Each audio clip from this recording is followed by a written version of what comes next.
और आप कह रहे हो 50,000 नौकरियां देंगे, बाकी लोग कहाँ जाएंगे? बाकी लोग क्या करेंगे?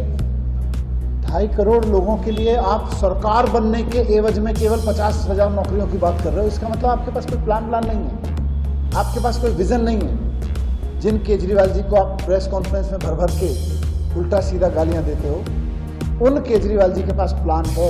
दिल्ली के लोगों के साथ मजाक क्यों करते हो? दिल्ली के लोग 2.5 करोड़ लोग हैं और आप कह रहे हो 50,000 नौकरियां देंगे, बाकी लोग कहाँ जाएंगे? बाकी लोग क्या करेंगे?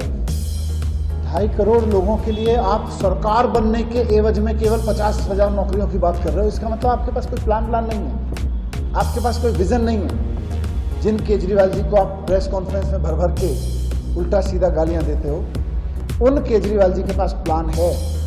केजरीवाल जी ने कोविड के दौरान और कोविड के बाद कोविड से उबरने के लिए, कोविड की मार से उबरने के लिए 12 लाख नौकरियां दिल्ली में क्रिएट करनी थी। 12 लाख, लाखों की नौकरियों की जरूरत है, लाखों करोड़ों नौकरियों की जरूरत है और आप कह रहे हो 50,000 नौकरियां देंगे। क्यों अमित शाह जी दिल्ली के लोगों का मजाक उड़ाते हैं? आप मान रहे हो कि सरकार नहीं बन रही आपकी, आप मान रहे हो कि भारतीय जनता पार्टी हार रही है, आपको पता है कि कोई भी झूठ बोलना है प्रेस कॉन्फ्रेंस में घोषणा पत्र के नाम पे, तो झूठ तो कायदे का बोल लो। 2.5 करोड़ लोगों के लिए 50,000 नौकरियों का वादा कर रहे हैं आप, क्या कर रहे हैं? फिर आपने वादा किया कि सीलिंग खुलवाएंगे। दुकानों की सीलिंग पिछले 20 साल से करा कौन रहा है? गरीब लोगों की, गरीब दुकानदारों की रोजी रोटी 20 साल से छीन के बैठा हुआ कौन है? 20 साल से अब तक और पिछले 5-7 साल में भारतीय जनता पार्टी के नेताओं ने जिस तरह से खड़े होकर सीलिंग कराई है दुकानों की, और जब आम आदमी पार्टी के नेता सीलिंग का विरोध करते थे तो उनकी सुनते नहीं थे। और पिछले दिनों में आम आदमी पार्टी की नगर निगम में जब से सरकार आई, सीलिंग खुलवाने जब गए आम आदमी पार्टी के लोग, तो भारतीय जनता पार्टी के नेताओं ने खड़े होकर सीलिंग, दुकानों की सीलिंग नहीं खुलने दी, उसका विरोध किया है।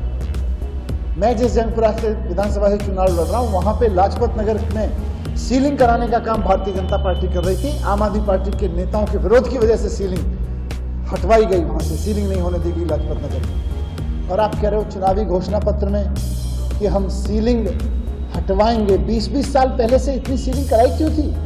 क्यों आपके नेताओं ने खड़े हो के दुकानों से वसूली करने के चक्कर में सीलिंग कराई थी?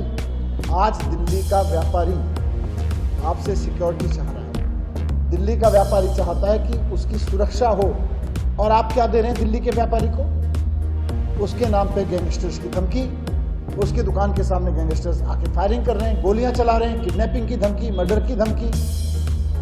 आज कानून व्यवस्था आपके हाथ में है, पिछले 10 साल से कानून व्यवस्था आपके हाथ में। कम से कम झूठ बोलना तो चलो दूसरी बात है, कानून व्यवस्था तो दिल्ली के लोगों ने आपके हाथ में दे रखी है। दिल्ली के लोगों को, दिल्ली के व्यापारी को सिक्योरिटी तो दे दो।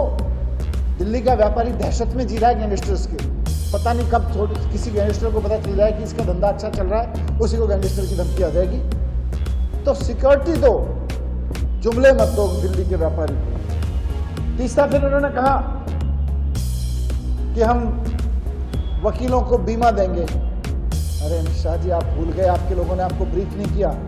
केजरीवाल जी दिल्ली के वकीलों का पहले से बीमा करा चुके हैं। दिल्ली के वकील बहुत खुश हैं केजरीवाल जी की सरकार से और उसका फायदा भी उठा रहे हैं। जब उनके पास में ओरिजिनल केजरीवाल हैं तो आपके आइडिया का डुप्लीकेट लेके वो क्या करेंगे? आप दिल्ली के लोगों को कह रहे हो अपने घोषणा पत्र में हम ई-बसेस लाएंगे। आपको शायद आपके लोगों ने ब्रीफ नहीं किया, दिल्ली आज ई-बसेस की राजधानी बन गई है, देश में ही नहीं दुनिया भर में।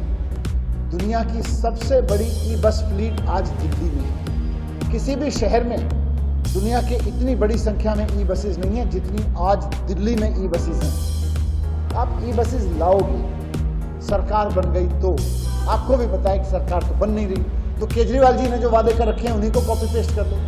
केजरीवाल जी को पानी पी के गालियां दो, उनको कोसो, और उसके बाद केजरीवाल जी ने जो काम कर रखा है, जो वादे कर रखे हैं, उन्हीं को अपनी प्रेस कॉन्फ्रेंस में कहो हम ये करेंगे, ये करेंगे।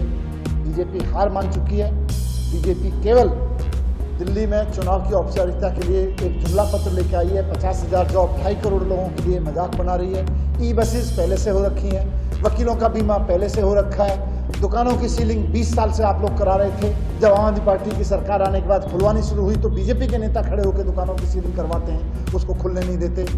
ये सब छोड़िए, आप मान लीजिए आप हार रहे हैं। 5 तारीख को जनता अपना निर्णय सुनाई देगी, आपको भी पता है। धन्यवाद। भारतीय जनता पार्टी, आम आदमी पार्टी का सीएम कौन बनेगा, डिप्टी सीएम कौन बनेगा, ये आम आदमी पार्टी पे छोड़ दे। लेकिन भारतीय जनता पार्टी कम से कम दिल्ली की जनता को ये तो बताए कि उनके पास उनकी बारात का दूल्हा कौन है। अपना सीएम कैंडिडेट तो तय करें, वो देश के सामने रखें, दिल्ली के सामने रखें। अपना सीएम तय नहीं कर पा रहे, दूसरी पार्टी का सीएम तय कर रहे हैं। अपना सीएम अनाउंस करें ना। अमित शाह जी आज प्रेस कॉन्फ्रेंस में बताते कि मैं दिल्ली का चेहरा, मेरे इस चेहरे के चुनाव पे लड़ रहा हूं, दिल्ली का चुनाव। मुद्दे तो कुछ आपके पास है नहीं, दिल्ली के कोई मुद्दों की समझ भी गलत सलत आपको दे देता है। कम से कम अपनी पार्टी से कोई सीएम चेहरा ही घोषित कर देते हैं आज।